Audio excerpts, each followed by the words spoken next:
boy, we got it done. Now, it wasn't pretty. It wasn't even a really good performance. But at the end of the day, we went to Old Trafford against, yes, a poor Man United team. But we still went to Old Trafford in a high-stakes game and got ourselves a 1-0 win. That is our last away game of the season. And to end with a clean sheet, all 3 points, put the pressure back on City. That's all we can do. Like I said, the moment we lost to Aston Villa, the moment we lost to Bayern, I thought our season was over. But since then, we have been winning every game we could, and we have been doing our part. All we can keep doing is just winning the game ahead of us and hoping somehow, some way, Man City slip up. Man City's next 2 games is West Ham and Spurs. And Tottenham Hotspur, please. I never thought I'd say this as an Arsenal fan, but I will be a Spurs fan on Tuesday night. Believe me. But anyway, back to the game.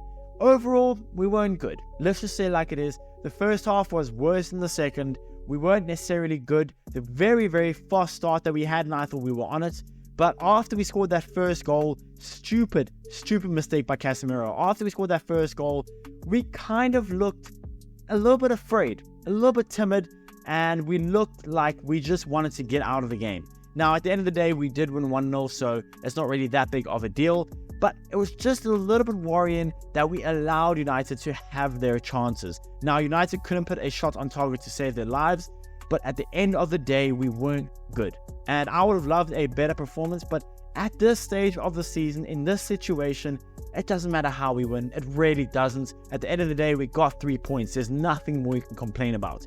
You could say, oh, we should have played better. I agree. We should have scored more goals, probably. I agree. We should have made more chances, should have taken more chances. I agree. But at the end of the day, it's plus 3 points to the team. We're back at the top of the table for what could be the last time of the season. And that's all we can do. Just keep putting the pressure on Man City. Keep winning the games ahead of us. We've had a tough stretch recently. We've had Tottenham away where we won, and now we've had United away where we've won. Bournemouth also aren't an easy team. We have been pretty good. Now, again, we weren't great, but I did think we had some really good performances. I thought Thomas Partey was really, and I mean really, really good at times, but then he also did have 3 or 4 sloppy moments. But again, Thomas Partey, you could see, is still kind of easing himself back into playing week in and week out. He hasn't played since August. He's been playing recently for about a month now, but he still has those sloppy moments that he wants him to get out of his game. But I do think it's because he doesn't play as consistent as you would like. But overall, I was very, very happy with Partey's performance. My man of the match, though, was, it seems like everyone's man of the match, William Saliba. He was defensively a rock. I mean, that one tackle I think he had on Garnacho. Garnacho was through as a counter-attack.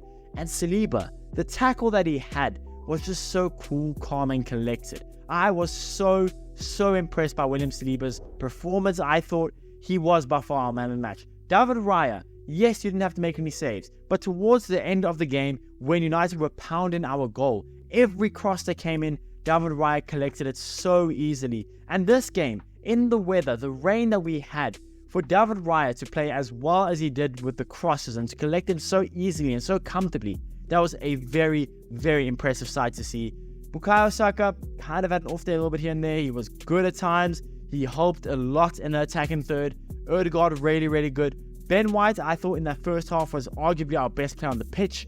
But in the second half, Alejandro Garnacho had a little bit more success. And Ben White kind of got beat a couple times in one-on-one. So kind of downgraded him a little bit. Havertz did really, really well. And let's talk about the goal we scored, because there's quite a lot of talking points about that. First of all, let's give the props. Havertz, very, very good. He called his hands up because he realized Casemiro was keeping him well onside. Very alert, very aware, and he did very well to get past Evans, put it across goal, and Trossard slotted in. Good run from Trossard to stay alive, get the ball in the back of the net, all that stuff. Very, very cool. Now, I just want to say, I thought United really could have and probably should have defended that goal a lot, and I mean a lot better. First of all, Casemiro is lazy. Yes, Casemiro isn't a centre-back, but that is very, very lazy to allow Havertz that amount of space. Onside is disgraceful. Then Casemiro goes, after Johnny Evans gets beat. I mean, Johnny Evans, that was some piss poor defending. Johnny Evans gets beat. Casemiro goes nonchalantly back into the middle of the area, ball watching, and Trossard beats him to the ball. Now, I'm an Arsenal fan, so obviously I'm not complaining about it, but I'm just saying, like, that was pathetic defending from United. And when that goal got scored, it immediately reminded me of that type of goal is the type of goal that Arsenal during 2020 would have conceded. Just a sloppy from everywhere around the board. But going back to Arsenal, because our performance wasn't that good, yes, we got our 3 points. Yes, we got our win. Yes, we keep ourselves alive in the title race. But because our performance wasn't amazing, I kind of have a feeling of like, if we didn't score that Trossard goal, I mean, we did, but had we not scored that goal, I would have actually thought we maybe would have drawn or lost the game. Now, I did predict in the preview that this game's going to be a lot tougher than people anticipate. I said United aren't going to come into this game. They aren't going to play that Crystal Palace way that they did. They're not going to get bodied by us as easy as we think. They're at home. They have nothing to lose. They're not going to come out here and put in a weak performance. And they didn't. I thought they played a really good game.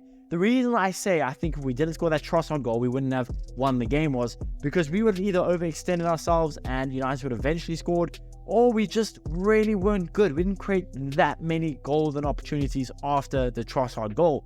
One thing I want to say is in the preview, I said I wanted Martinelli to start. But Trossard started. I predicted he would. And Trossard was good. But outside of scoring the goal, he was okay, pretty okay. He helped a lot in midfield. Wan-Bissaka did okay with him, but I mean, it was a pretty okay performance from Trossard. But I want to quickly give a shout out to Martinelli. The moment Martinelli comes off that bench, he is running at Wan-Bissaka. He almost scored a goal. Very good save from Onana. Martinelli was absolutely outstanding coming off the bench. Really good bench appearance. Those are the type of performances you have to have coming off the bench if you want to be back in the starting 11. Because genuinely, after that bench appearance, even though Trossard scored in this game, I still think there's a shout for Martinelli to start against Everton. Martinelli was really attacking, good pace, very direct coming off the bench. He immediately flipped the game, gave the momentum back to us. But yeah, listen, at the end of the day, wasn't a great performance, but we got 3 points. We scraped ourselves out a clean sheet against a pretty okay United team today. But at the end of the day, doesn't matter. We got our 3 points.